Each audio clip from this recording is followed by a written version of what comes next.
Jackpot na naman ang Hinebra sa bagong player na kanilang napapirma na mala Ronald Tubid kung magdang sa ring at sa hustle kung dumipensa. At mala Jeff Chan naman kung bumirada sa 3-point area. So yan nga ang dapat nyong malaman at makilala.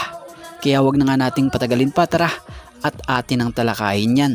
Pero syempre bago ang lahat shoutout muna sa mga bago nating ka-teammate na sila Katakuri Monster, Jun Marabobo, Gideon De Leon, Gerald De Guzman, and Gervin Chris. Mas tumindi pa ang lineup ngayon ng Barangay Hinebra dahil sa yung madaragdag ngayon sa kanilang lineup ay hindi pang bench player dahil sa ang player na to may bitbit na experience bago pa pumasok ng PBA.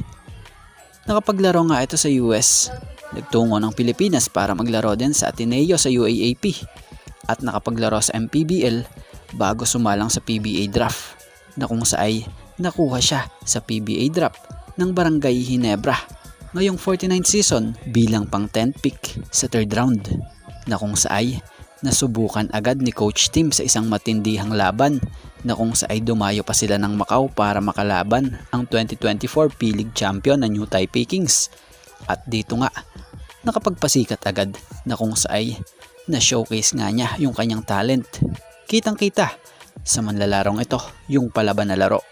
Hindi gigil pero nasa kanya yung hustle. Mapadepensa man yan at opensa na kung saay maging fans bumilib sa ginawa niya. Etong si Paul Garcia para sa opinion natin maihahalin tulad natin ang estilo ng pagkahustle nito sa laro maging ang high flying ability nito sa former Hinebra player na si Ronald Tubid. Yung energy halos ganon na ganon, maging ligsi at sipag niya sa court at maging sa pagdunk ng bola. At yung pagiging outside sniper niya maihahalin tulad naman natin kay former Hinebra player din na si Jeff Chan na kung saay grabe rin yung pagka-consistent nito kung bumanat sa labas. Kaya naman di na tayo magtataka o di na tayo nagtaka kung bakit napapirma to sa Hinebra ng 2-year deal. Dahil deserve naman talaga niya. So for sure, marami ring Hinebra fans ang matutuwa kung malaman nilang pumirma na ito sa Hinebra itong si Paul Garcia, ang full-blooded Pinoy na sa Amerika lang lumaki.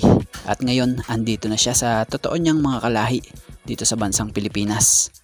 So yan nga, sa ngayon ito nga lang po muna ang ating sports pasada. And thank you for watching guys and God bless everyone.